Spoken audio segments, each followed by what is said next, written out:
Good afternoon and welcome to the National Press Club. I'm Jonathan Salant, a reporter for Bloomberg News and the immediate past president of the club. I'd like to welcome club members and their guests in the audience today, as well as those you watching on C-SPAN. We're looking forward to today's speech, and afterwards, I will ask as many questions from the audience as time permits. Please hold your applause during the speech so we have time for as many questions as possible. For our broadcast audience, I'd like to explain that if you hear applause, it is from the guests and the members of the general public who attend our luncheons, not from the working press. I'd now like to introduce our head table guests and ask them to stand briefly when their names are called. From your right, Suzanne Struglinski of the Deseret Morning News and president of the Regional Reporters Association, Tonya Fitzpatrick, Deputy Assistant Secretary for the U.S. Department of Education and the host of the Traveling On radio show on WWRC, Kathleen Matthews, Executive Vice President for Global Communications and Public Affairs of Marriott International, Jennifer Haberkorn of the Washington Times, Roger Dow, President and Chief Executive Officer of the Travel Industry Association, Gil Klein, a past president of the National Press Club and editor of the club's centennial book, Reliable Sources. Skipping over our speaker for a moment, Deborah Silameo, Senior Vice President of Hager Sharp and the Press Club's Speakers Committee member who organized today's luncheon. And Deborah, thank you very much for your work.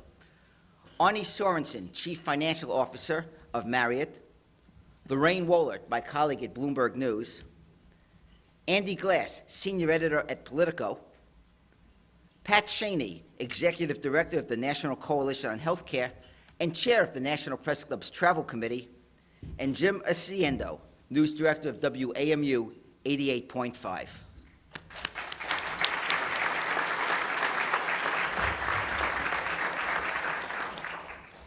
Decades ago, when my family drove from New York to Washington, we'd stop at the service areas along Interstate 95 at the signs that said, "Hot Shoppies."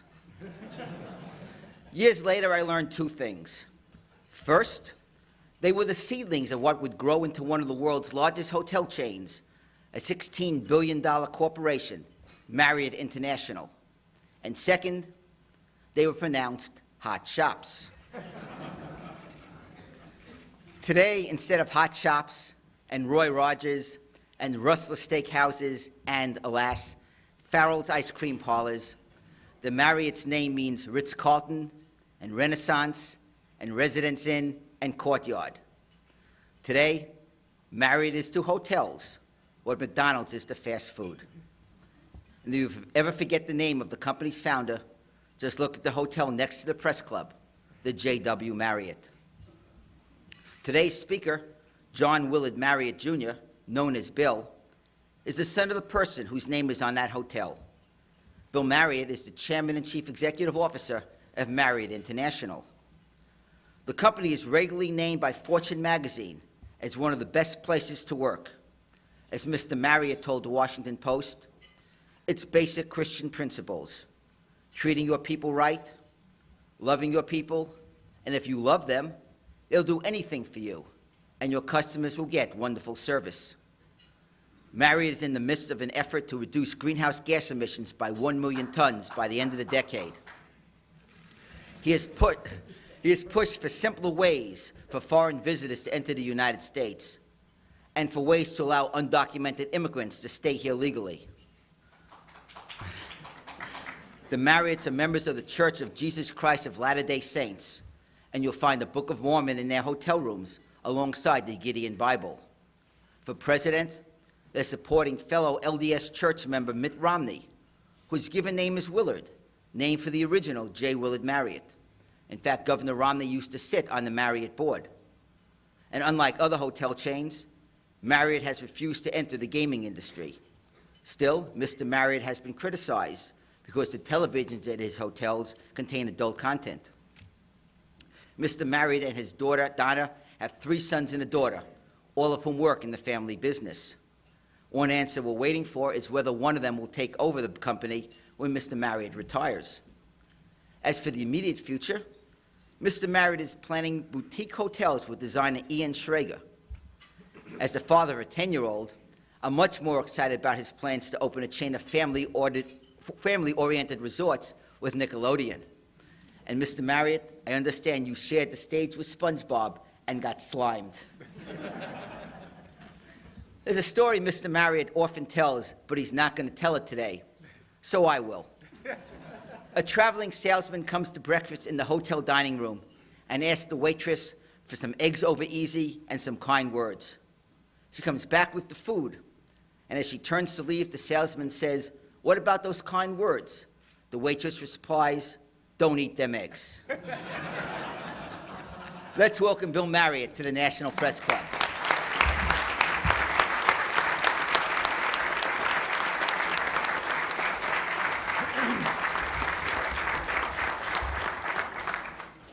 Thank you, Jonathan, for those kind words. It's really great to be here in Washington, my hometown, with so many friends from the hospitality industry and the press and news. I'm a little bit of a news junkie, I guess, and I love to read newspapers. I'm one of the few left that does, I presume, but during my vacation during the holidays in Florida, they sent me up as many newspapers in the hotel they could find, and I got a big kick, of course, out of reading the New York Post, which you never read here in Washington. But I did run across an analysis of various newspapers, which some of you may have heard before. And this little survey talks about the many newspapers that come across our desks and says that the Wall Street Journal is read by people who run the country. The Washington Post is read by people who think they run the country. The New York Times is read by people who think they should run the company and who are very good at crossword puzzles. The USA Today is read by people who think they ought to run the country and don't really understand the New York Times. They do, however, like their statistics shown in pie charts. The LA Times is read by people who wouldn't mind running the country if they could find the time and they didn't have to leave Southern California to do it. The Boston Globe is read by people whose parents used to run the country and did a very poor job of it. Thank you very much. The New York Daily News is read by people who aren't too sure who's running the country and don't really care, as long as they can get a seat on the train. The New York Post is read by people who don't care who is running the country, as long as they do something really scandalous, preferably while intoxicated. The San Francisco Chronicle is read by people who aren't sure if there is a country or that anyone is running it, but if so, they oppose all that they stand for. The National Enquirer is read by people trapped in line at the grocery store. And finally, the Oregonian is read by people who recently caught a fish and need something in which to wrap it. Let me begin today by offering my congratulations to the National Press Club on their 100th birthday this year.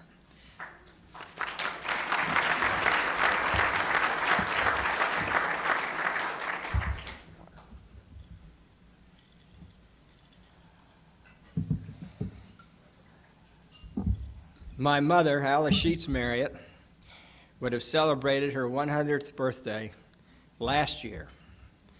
And not a day goes by when I don't think about her great contribution in helping establish Marriott International. She was called Allie by her friends and her family, and she and my dad, J. Willard Marriott, drove across the United States from Salt Lake City to Washington in 1927 in a Model T Ford to open up a 9-stool root beer stand. It took them 11 days. I don't think they ever hit a paved road till they got just outside of Washington. My mother used to tell me they'd go up the hill, and every hill they went up, the radiator would boil over, and they'd have to find a drainage ditch someplace to find water to put back in the radiator. And when they got here, the root beer stand was off to a great start. It actually opened on the same day Lindbergh flew the Atlantic, May 20th, 1927. The root beer sold for 5 cents a mug, but the weather got cold and people stopped drinking root beer. So to stay in business, they had to put hot food on their menu. So they put on chili and hot tamales, which my mother cooked in her own kitchen in her apartment because there was no kitchen in the root beer stand. And the root beer stand then became the #1 A&W Mexican root beer stand in America. My mom actually got the recipes from the Mexican embassy, which was on 16th Street, because she'd studied Spanish at the University of Utah. Well, that was the beginning of the hot shoppies, or the hot shops, and the company continued to grow with drive-in restaurants in Washington in the 40s and 50s, and finally opened their first hotel in 1957. Today, we're a global company with 3,000 hotels in almost 70 countries around the world. In the hotel real estate end, we focus on location, location, location. And of course, the National Press Club is in a great location right here in D.C., near the White House, and of course, next door to the JW Marriott Hotel, which we opened in 1984. We named it for my father, but I forgot to tell him about it. He showed up at the hotel and he said, "What's my name doing on this place?" And we said, "Well, we thought maybe since you started your business on 14th Street, we should name this hotel for you that's come back to 14th Street." Now the JW Marriott brand is on 40 luxury hotels around the world. And across our 20 resort and hotel brands, we have 300,000 Marriott associates. Our company employs about half of them, and the other half work for our franchisees. My mom and dad believed in taking care of their people, and that became the foundation of our Marriott culture. They were always very grateful for the opportunity to build a successful business. And today, we believe that providing opportunity for people to grow in their careers is the engine for our global growth. I talked to a friend the other day on the phone who said, I quote you often because 40 years ago you told me the best way to build a successful hotel chain is to find a good person and build a hotel around him. I said, well, that's a good slogan, but I don't think I ever said it. But anyway, I'll take it. Last year, I get out and I visit over 300 hotels around the world to make sure that we're doing a good job for our customers, but more importantly, to say thank you to our associates. I was visiting one of our D.C. hotels when I met Valerie McSwain. She's the concierge at the Washington Marriott. She'd come to work for us 11 years earlier because she wanted to go from welfare to work.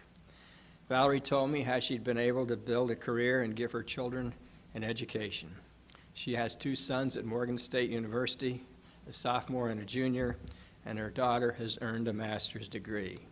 When I met her, I was so impressed with her enthusiasm that I asked her to share her story on my blog, Marriott on the Move.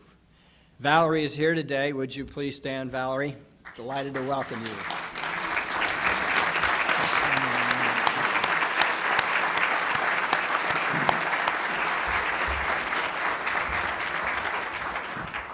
Yeah, I'm a blogger.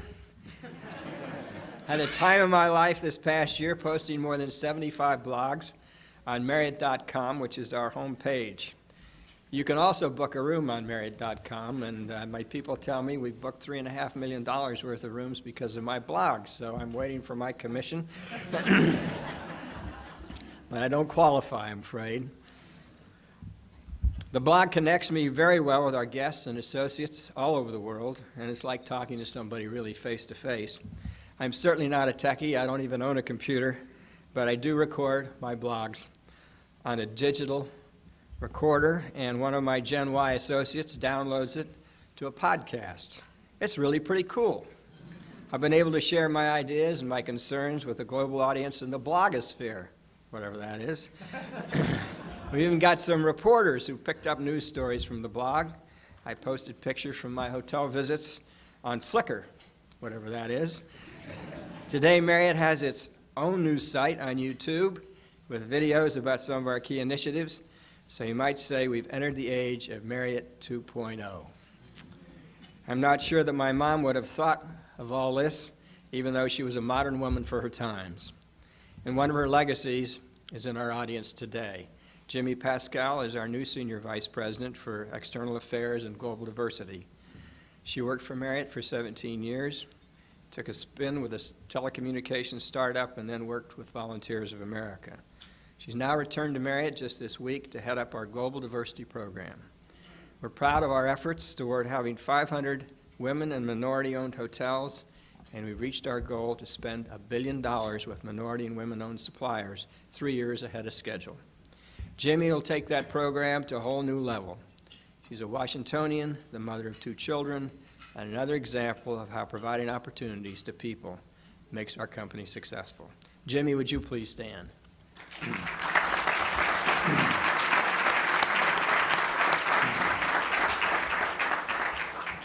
Thank you. As we celebrate Martin Luther King's birthday, I think often of the great speech he made at the Lincoln Memorial, where he articulated the dream that so many people share as we raise our families. Opportunities to share their talents and work in their communities. And at Marriott, we've seen many people who were not born in this country realize their dreams through hard work and good citizenship. That's why I'm passionate about immigration reform. I really believe we need to secure our borders. We lost a hotel on 9/11 in New York, which was located between the 2 towers at the World Trade Center. So I know how important it is that terrorism be stopped.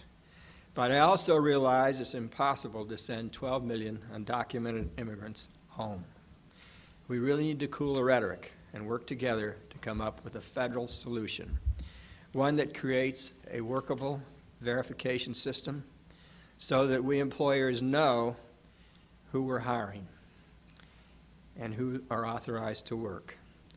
Passing local laws is really very impractical for any national employer like us. With expected growth, the hospitality industry alone will need an additional 300,000 workers in the next 5 years. We need immigrant workers in our economy, and we need to create a system that keeps track of them and enables them to pursue a path to citizenship. One of our most successful employee programs is called Sed de Saber. That's Spanish for thirst for knowledge. Hundreds of our associates are enrolled in the program and learning critical English language skills because they want to be productive and provide for their families and realize their dream to become an American citizen. I hope in the coming year, even with all the campaign rhetoric, that we can move to a sober and strong discussion of immigration reform. Another issue that's very important to us and to our industry is removing the barriers to global travel. We need to make sure our visa and entry systems are more efficient and customer-friendly because we're losing a tremendous opportunity to bring visitors to America. The government has made some good progress, like the new China travel agreement they signed last month. This agreement will facilitate Chinese group travel to our country and be a big boon to our economy. But there are a lot of other areas for improvement. DHS and state need to make better use of technology to process people more effectively and share information among the different agencies to eliminate the bureaucracy and delay and duplication that takes place. For instance, somebody that has a valid visa has to leave the United States and go to another country and reapply in order to get an extension of their visa. It really doesn't make a lot of sense, and I'm afraid it's going to take a lot of government entities working together to fix the problem. Our industry needs to do our part, so we're working with Congress to get the funding DHS and state need to increase their staffing, to create better technology, to improve their infrastructure, and enhance their customer service. Travel is trade. When we sell a hotel room next door at the JW Marriott Hotel to a British person, that is an export. The research shows that positive views of our country are more than 40% higher among people who've come here and visited us than those who've never been. If you've traveled outside this country, seeing the Great Wall or the pyramids makes you fall in love with China and Egypt. It opens your mind to the hearts and to the culture and to the people. Here in the United States, we need to put out the welcome mat at our borders and airports and do the same with our embassies around the world. Security is obviously a top priority, but appropriate security processes must allow an open exchange of people, ideas, services, and products. This is so important to me and to our business. I've asked my daughter, Debbie Marriott Harrison, Freudian slip, who heads up our government affairs, to do all she can to help fix the problem. She's worked in our hotels and she lived around the world. She reminds me a lot of my mother, who was a Republican National Committee woman in Washington and represented the party at several national conventions. When Mom was here in the summer of 1927, she was working in a root beer stand, and she got a day off, and she did as much sightseeing as she could do because she was afraid the company was not going to make it through the summer. And she said every Monday at 1 o'clock, you could go to the White House, stand in line, and go in the East Room and shake hands with the president. How times have changed. So I said, did you go? Oh, sure. She said, I went and stood in line. She was 19 years old, and she said, I got a big kick out of it. I said, who'd you meet? She said, I met Silent Calvin Coolidge.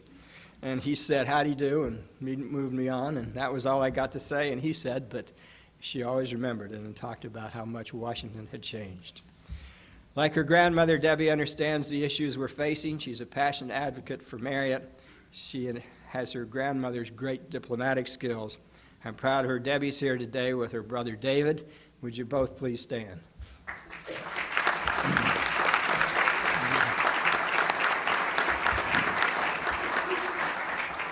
Now, after 80 years here in Washington, we still treasure our local roots. We know you have to be a good neighbor to be a good global citizen. An important part of being a good neighbor is to give back to the communities where we do business. These days, it's called corporate social responsibility, or CSR, and it's deeply embedded in our culture. We call it the spirit to serve. We've branded our global service initiatives around the world SERVE, S-E-R-V-E. S stands for shelter and food. E for the environment. R is for readiness for hotel careers. V is the vitality of children. And E is embracing diversity and people with disabilities. Here in Washington, we work with the D.C. Central Kitchen and the Capital Area Food Bank. Our associates participate in environmental cleanup projects throughout the region in places like Roosevelt Island. And we're partnering with the D.C. school system, with our Hospitality High School, where students are gaining hotel skills as well as regular high school requirements. Our Family Foundation is working through the United Negro College Fund and the Hispanic College Fund to fund scholarships for students pursuing hospitality careers. These Marriott scholars are mentored through the college years by our associates in the field and corporate leadership. And our foundation Bridges program trains and transitions high school students with disabilities for many, many different careers, not just in the hotel business. We're proud that more than 10,000 disabled young men and women have found meaningful employment since we founded the organization in 1990. We also work hard to be responsible stewards for the environment. Partnering with Conservation International, we're on our way to reducing the greenhouse gas emissions at our hotels around the world by 1 million tons. By conserving energy and water, and we're greening our supply chain and reducing, reusing, and recycling whatever we use. At our corporate headquarters building in Bethesda, the cafeteria has shifted to biodegradable plates and cutlery, and our drive to eventually be waste neutral as we work to reduce our footprint on the environment is underway. There's more we can do. Our Marriott Conference Centers at College Park is the country's first LEED certified hotel. I was in Baltimore a few weeks ago to break ground on the new LEED certified Marriott Fairfield Inn, the city's first LEED certified hotel. LEED stands for leadership in energy and environmental design, and we're going to have more of these green hotels in the future. As we close out our 80th year in business, it's fitting to remember how we started, by innovating, providing a great product, fostering a lasting service-focused culture, and being a good neighbor. The challenge today is to do it on a global scale, as these values sustain us in good times and bad. Keeping it all going is what keeps me up at night, because as my dad always said, success is never final. Thank you very much.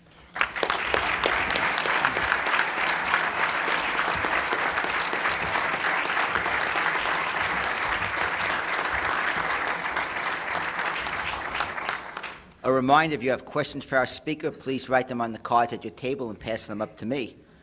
Let's begin up with this. What would you like to see in an economic stimulus package? And is such a stimulus package really necessary? I think the first thing we want to see in any program we've got going in this country is to continue to reduce interest rates. I think that will have the most immediate impact. I think the speed of impact is what's most important to most of us. You're concerned about long-term solutions to problems because We need a quick fix, I think. I think we're headed into a rough patch, maybe a recession. Nobody really seems to know, but things are not as good as they were a year ago. We all know that. The credit crunch is a very serious concern. As far as economic stimulus packages are concerned, I think that we need to continue to keep taxes low. The last thing we need to do is have a dole and give out a lot of money and then raise taxes to cover it. We really need to be sensible and careful and cautious about what we do, but obviously the best and most immediate thing would be to continue to keep interest rates low and continue to lower them more. We need to straighten out this credit crunch and get it fixed as soon as we possibly can. And we really haven't carefully defined what it is yet. So banks have got to start lending again, and they've got to get back in business again, or the construction industry, particularly in the commercial construction, I think is in for serious times ahead. So there's a lot of moving parts to this and a lot of uncertainty and a lot of unknowns. But I think interest rates seem to be one of the key things that we need to keep doing. Thank you. You talked about immigration. What do you think Congress should do to overhaul the immigration laws?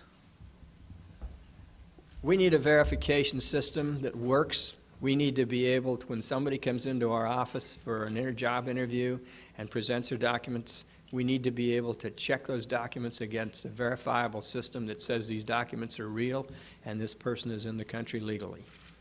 And if we've got that verification system and that works and is sorted out, then I think we're a long way there to establishing that a person can work in this country and then apply for citizenship. What do you say to the Republican leadership in Congress that has, is this question of rights, has buckled to anti-immigrant sentiment to oppose comprehensive reform? I think they're unrealistic. I think that they're not understanding what's going on in this country or not facing up to the fact that this country is powered really by immigrant labor. When you think about the fact that you get a pizza for $8 or $9 delivered to your house, most of that's by immigrant labor. I was in McDonald's having dinner last night with my grandchildren, and I looked in the kitchen, and there wasn't a single American-born person working in that kitchen. There were 15 or 20 people in there. Now, you know, you go around the neighborhoods, and all lawns are being mowed by immigrant labor. And you go in our hotels, we have as many as 29 languages in some of our hotels. So we could not stay in business if we didn't have immigrant labor. We just need to find a way to verify those who are here legally and help them get on a path to citizenship. A political question, because after all, we're in Washington. Has the press and the public been fair to presidential candidate Mitt Romney in questioning how his Mormon faith will influence his presidency? I don't think so. I think that there's been far too much energy around the religion issue. We're not electing a religious leader. We're electing a political leader. We're electing a leader for this country. I don't think there's ever been a political race in this country where religion has become the dominant force that it is in this election, and I think it's too bad, and I don't think it's necessary, and I think it's just focuses on the wrong things. He's a very good man. He's a good family man. He's a very able, competent person and would be, I think, a great president. In the 1960s, Marriott competed with the Howard Johnson chain of hotels and restaurants. What did Marriott do that let it succeed and that Hojo didn't do? Well, we were founded as a company with a very strict adherence to standards.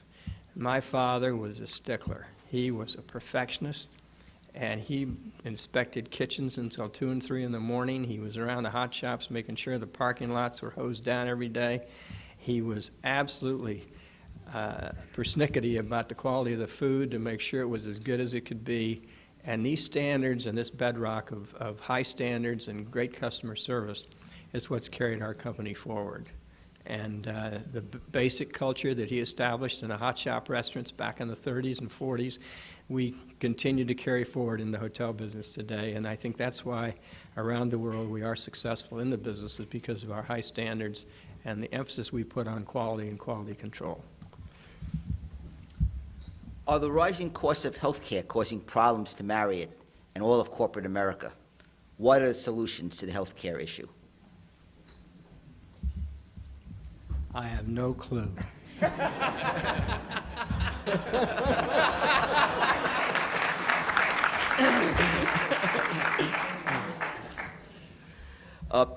Does Congress need to pass an investment tax credit, similar to one passed during the Kennedy administration, as a way to stimulate business opportunities? I think the investment tax credit was effective when it was passed. Our business relies tremendously on business investment. About 80% of the business done in the hotels in America today is as a result of business travel, conventions, and meetings, really funded by businesses. So if business is healthy in this country, then the country will be healthy. And, you know, the business drives jobs, the business drives employment levels and income levels. The more research and development that companies do, the more competitive globally they become. If they can write off some of these research and investments quicker and faster, then they will have, they'll invest more and they'll be more profitable and everybody will benefit. I think it's a good program.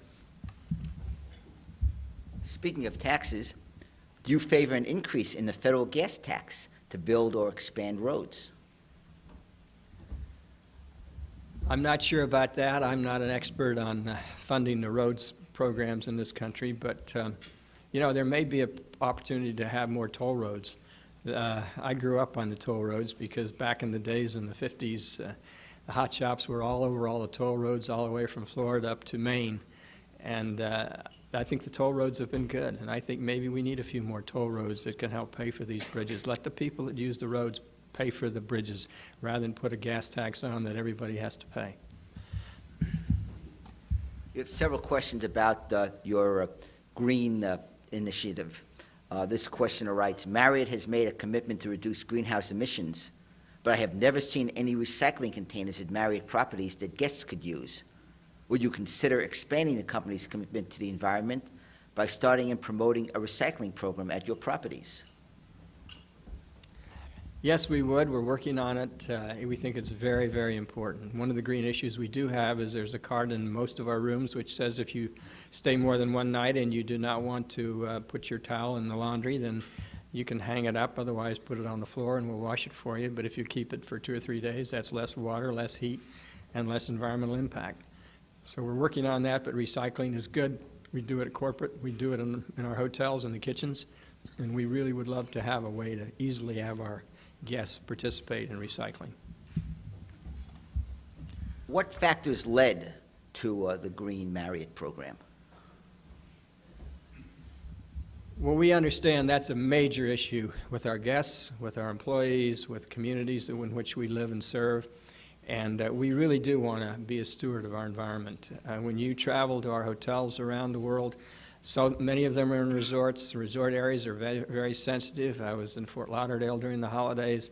They turn off the lights down there on the Fort Lauderdale beach from March 1st through December 1st. Although there's an increase in crime and although it's very inconvenient, the turtles do reproduce when the lights are off. So to get the turtles to reproduce, the lights go off. And everybody in the hospitality industry is supportive of this, although it is a very hard thing for us to operate with all the lights off on the beach. But their turtles are doing great. Thank you very much.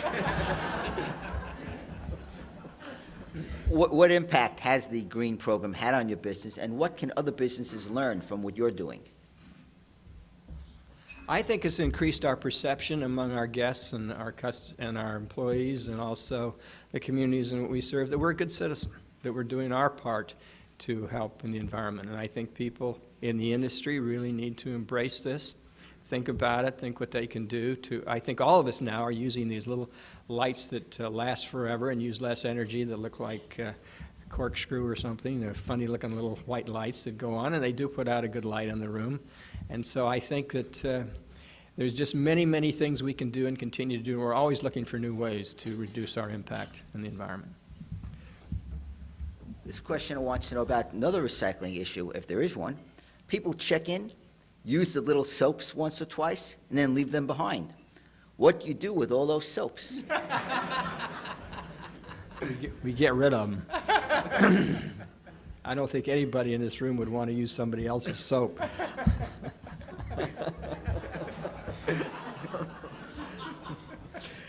Can you please speak to branding?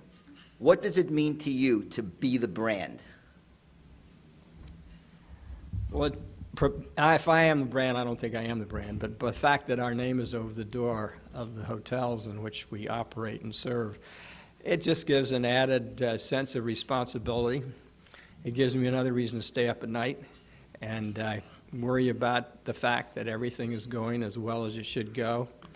There's an added sense of duty, an added sense of responsibility, an added sense of commitment that comes from the family's involvement in the business, the fact that the business has been around for 80 years and has grown from a root beer stand to what it is today based on family values and the values of our associates and people who visit with us and stay with us. It's a very big responsibility. A lot of questions about the Marriott overseas. This questioner wants to know, what is the process you use to evaluate or enter a country in which you are not present? Well, the key to that answer to that question is go to the countries where the business is good. And, right now, we only have 2 hotels in Vietnam. Vietnam is one of the hottest markets in the world for the hotel business. We're continuing to work hard to get into that country and would do more there. But, it follows the old adage, you get into a war, the country that you're in war with, when you go home, they always do very well. Japan and Germany being wonderful examples. Vietnam is now coming on very strong. Business is outstanding. We look for opportunities. We won't go into a country unless the country is beginning to boom. Sub-Saharan Africa is beginning to come back very strong, and we're looking at opportunities there in many countries. And so we continue to search the world for opportunities where we can do well and provide a good service and a good product. How do you choose the right employees and associates in other nations? We screen our people. I've often said we hire friendly and train technical, and that's what we really do. We hire people who want to serve. We look for people who are happy and have a smile and are excited about this business and looking for a career in this business. And, again, I was in Fort Lauderdale. We had 2 employees there who were from India. They were here on a 6-month work visa, and they were going back to India, and we're going to work on our hotels back in India. And we're excited about the fact that they got to train here in the United States and to learn our customs and our procedures and how we do business here, and they're taking them back to their home country. But we look for people who are friendly, who want to serve, who want to work in this business, and who have an appetite for growth and opportunity. Some of the areas you're expanding in, like India, like China, are areas that are directly competing with us in other sectors, or considered less than ideal for American travel. Are you concerned about the implications for American-owned properties in these areas? The American-owned properties in America, or the American-owned properties? Overseas.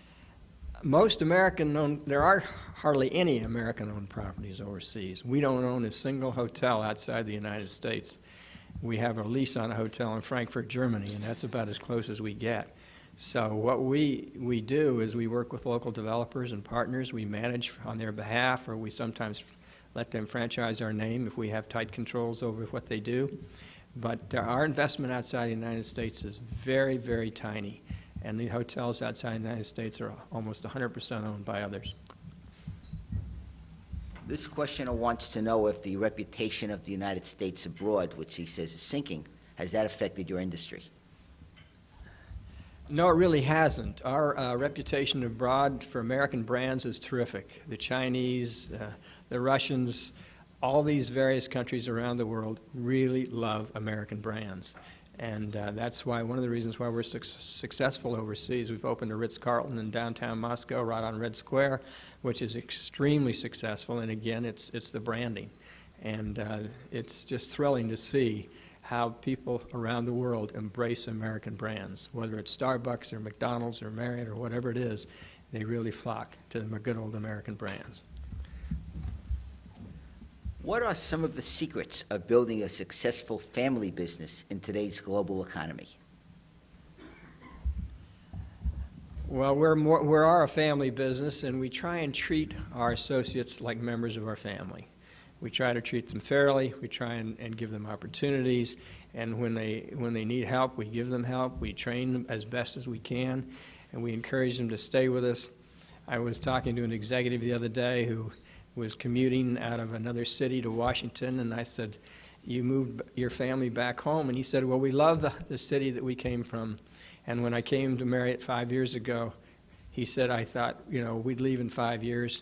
But he says, "We're staying, and we don't want to stay." And we found out nobody leaves Marriott. Well, they do, but we don't want them to. And we really want our people in our company to feel like they're members of our family and treat them that way.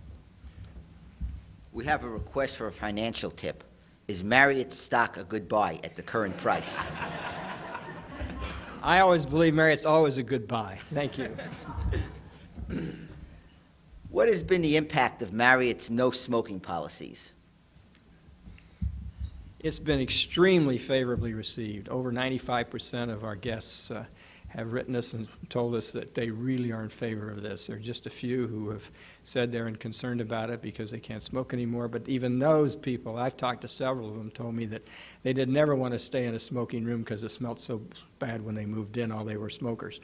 And so it's taken all the smell of the smoke out of all of our rooms. We don't have to worry anymore about keeping rooms aside for people who smoke and finally ending up putting non-smokers in smoking rooms. It's just simplified our business, and it's made our rooms fresher and cleaner and better, and it's a win-win for the company and for the customer. As a follow-up to that, the questioner wants to know what happened after that cigar event at your hotel. Not much. We have a lot of questions about the future of the company. This questioner wants to know if Marriott will consider getting back into senior living facilities. With the baby boom generation being there are predictions of a growing market in that area. We know the baby boomers are growing because we're putting a lot of them up in our hotels. We do not want to get back into that business. We are committed to being a lodging business and timeshare business, taking care of people away from home in a lodging setting. And the baby boomers are a tremendous, tremendous market for us today. We're doing a lot of business with them, and we're excited about the future of more business with them. Do you miss the restaurants? Almost half our sales are still restaurants, so I can't say I miss the restaurants. We're in them and we're working them, and it's still as hard as it always was, but it's a lot easier to sell rooms than it is prepare and deal with food. But it's a major emphasis of our company today, just as it has been for 80 years. I know you were on the turnpikes, as we said earlier, and and the restaurants have been around. Do you think that helped grow, and how did that help grow the Marriott brand originally, and has that translated to the hotel business? Well, as I said earlier, our roots are basically in the restaurant business. We develop standards in the restaurant business, and all of our hotels have standards that they follow. The other hotel chains were started out basically as a conglomeration of different hotels that were acquired under one roof. For the first many, many years, all of the hotels that we developed, we developed ourselves. We didn't buy anything until 1968, 10 or 11 years after we got into the business. Everything we built and developed ourselves. So we were able to put in our own standards, which came from the restaurant business. Our system of operations is a restaurant operating system, where we have a district manager over 6 or 8 hotels. We used to have a district manager over 6 or 8 restaurants. We had standard recipes in our restaurants. We have standard recipe cards in our hotels. We have standard ways of making up the room, 66 different steps to make up and clean a guest room. These things we established as we went along because this is what we'd learned and developed and made us successful in the restaurant business. When you first made the trek east to Washington, the family, did they ever think that Marriott would be what it is today? They really didn't. As I said, my mom didn't think she was going to get through the first summer, so she did as much sightseeing as she could do in Washington because she didn't think she'd ever be here again. And my father was always afraid of failure and was very, very, very conservative. In fact, when we built our first hotel at Twin Bridges here in Washington, the cost of the hotel was $3 million. It was 365 rooms. That was back in 1957. He borrowed more money than he ever thought he'd have to borrow to build this hotel, and he went public with the company because of it, because he didn't want to put the debt on his own balance sheet. So he would have been, I think, pleased and surprised, but he would have been worried about all the debt that we have today. Question I got several cards on. What are your future plans? Are you ever going to retire? My wife said she married me, for better, for worse, and not for lunch, and I always say that the food in the employee cafeteria is better than the tuna fish sandwiches I get at home. So I'm going to hang around and do the best I can to continue to be involved in the business. And I love the business. It's my life. It's my vocation. It's my avocation, and I'll work in it as long as I possibly can. Is it your hope that eventually a third-generation Marriott will take over? Well, you always have hopes that your kids are going to do well, and they are doing well, and I'm not going to say any more. How is the credit crunch affecting any Marriott expansion plans? Is the problem limited to the United States, or is it global? Well, right now, it's too early to tell. Basically, the smaller hotels that we're developing, the Residence Inn, the Courtyards, the Fairfield Inns, are mostly being developed by local developers who use their local banks. And as you may have read in the Wall Street Journal, the local banks are not really being affected. It's the big money center banks that are cutting back on their lending, and we've not been in the market recently for a major mortgage on a big hotel, nor have many of our developers. So we'll have to wait and see. In 6 months, I can give you a much better answer. I hope by then it's all fixed. With the decline of the U.S. dollar overseas, are you seeing an influx of foreign visitors? And if not, how are you going to get them over here? We are seeing an influx, but nowhere near what it should be. I think that the number of visitors to the United States in 2007 was up about 10% from 2006. But the United States continues to lose market share in world travel. Between 2000 and 2007, we have lost about several points of market share in world travel. And one of the reasons is the bad perception of our visa program and our entry system. It's too tough to visit America. It's too hard to get a visa. And the other problem is there's a lack of promotional dollars on the part of the United States government. They don't spend 10 cents around the world to promote our country. And we're in last place in tourism dollars spent in the major countries of the world. Countries like Iceland spend more money generating visitors for their country than we do. Roger Dow, who's sitting here to my left in his Travel Industry of America, is working very hard with Congress to get them to fund some travel dollars to get people to visit America. It would be a tremendous export boom for America if more people would come here and spend money. We're a shopping bonanza for the Brits, who it's a 2-to-1 deal. It's a 50% discount coming over here with their pound and turning it into dollars. So. And we have seen a lot of British come, and more Germans came this last year, but we can do a lot better. Is there any way to encourage those who are concerned about the recession or security to come to the U.S.? Well, I think the fact that we haven't had a security issue in this country since 9/11 has been fantastic. And I don't think they should be concerned about security. I think if we can continue to resolve the visa issues and enable people to get here easily, it's going to help a lot. Brazil, for instance, is a country as large as the United States, and they have 4 consulate offices in Brazil where the citizens of Brazil can apply for a visa. So if you travel 400 miles with your wife and 3 kids to get a visa, and you get there and one of the kids is turned down, you're not going to do this again, and you're going to go someplace else for your vacation. So we really need to continue to work hard with Homeland Security as well as state to try and straighten these issues out. There's just been a report released by the Homeland Security and State Department. A study was done by an independent commission, of which I'm a member, which was submitted yesterday and accepted. And now they've got to work on some of the recommendations. But there were a lot of good, strong recommendations in this program, which would, if taken care of, would go a long way toward improving the process. What are the differences among your various brands and between the hotel and the timeshare? Well, people travel and select a hotel based on the purpose of their trip. And if they're going to want a luxury hotel and they've got to entertain a big business client, then Ritz-Carlton is for them. If they're taking their kids to Florida for a week at Disneyland, Disney World. And they'll stop at a Fairfield Inn on the way, and we have, Residence Inn for people who are on business assignments and staying for 2 or 3 weeks. They have their own kitchen, they can cook. We have Courtyard for the business traveler who's got a 10, 12-hour stay and wants to get in and out and on their way. And we've got the Marriott brands and the Renaissance brands. So we have a brand for every trip purpose. And timeshare is basically a paid vacation. When you buy a timeshare for a week or 2 weeks, you're guaranteeing that you're going to take a vacation every year for at least a week or 2 weeks. And so it's a very different business, but in a way it's very similar. A lot of our hotel customers own timeshare, and they work very well together. This questioner wants to know about those recommendations in the report you just mentioned.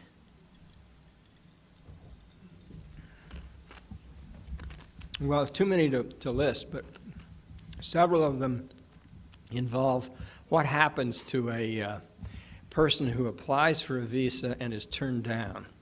And the process for getting that fixed needs to be really addressed, because they're turned down a lot of the times because they didn't fill the form out right, or there's some legal reason. And they really haven't caught, I don't think, hardly any terrorists as a result of this very complex visa system that we have. One of the recommendations that we're asking them to look at is video conferencing, that they can approve a visa for a person who's maybe had a prior visa by getting them on a video and talking to them and making sure that they have the proper documentation. The fact that if I have a 6-month visa, as a businessman, I'm on here assignment for a year, I've got to leave the United States and have my visa renewed in another country. So they're all going to Canada to have their visa renewed in the U.S. Embassy in Canada, or the consulate in Toronto, or wherever they're going. And so this needs to be studied hard. It's just very difficult for people who have a visa, who've been proven, who've been through the process, who've been fingerprinted, who've been interviewed, to have to go through the process every 6 months all over again. And that's this kind of bureaucracy that's building up as a result of trying to stop terrorism has got to be simplified. State and Homeland Security really got to work more closely together to resolve some of these issues and move very quickly on them, because it takes a long time, as you know, to get this kind of thing resolved. You talk about the desire for foreign tourists. What do your American hotels do to make it easier for non-English speaking guests when they come there? Well, many of the non-speaking English guests come as part of a tour group with their own translator, and particularly if they're coming from China or from Japan. And most of the citizens of Western Europe do speak some English. We do, where we can, in our bigger hotels, we have name badges with the flag of the country that the employee is from. So we have translators embedded in all of our big hotels that can handle most of the languages. As I mentioned earlier, we have as many as 29 different languages spoken by our employees in our hotels, and not a very big hotel, a 400-room hotel in Minneapolis. So you could think that we do have people on staff who can translate. We're almost out of time, but before asking the last question, we have a few matters to take care of. First, let me remind members of future speakers. Later this month, House Speaker Nancy Pelosi and Senate Majority Leader Harry Reid will be delivering their annual rebuttal to President Bush's State of the Union address. Then on February 14th, Ted Danson, the actor and activist and board member of Oceana, will be speaking. And on February 29th, our luncheon guest will be Dr. Andrew von Eschenbach, the FDA Commissioner. Second, I'd like to present our guest with the National Press Club coffee mug. Perfect for carrying around a hot beverage when you're inspecting your hotel rooms. And also a certificate of appreciation for appearing here today. And a copy of our new centennial video, the National Press Club, A Century of Headlines. Thank you very much.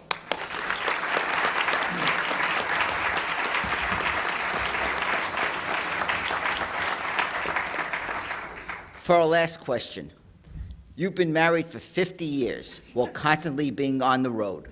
What's your secret? 52 years. Just say yes.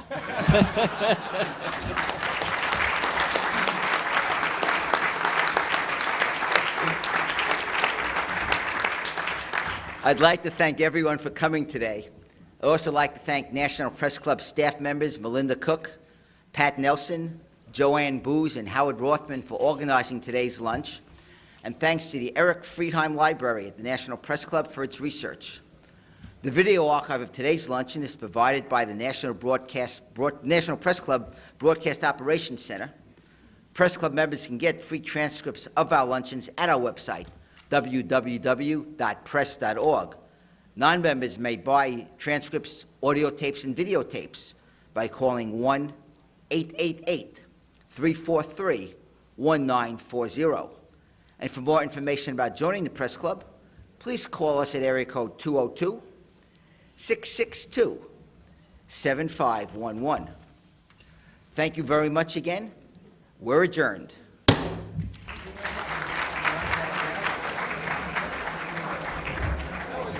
Well done. Jennifer, great seeing you again, as always. All right.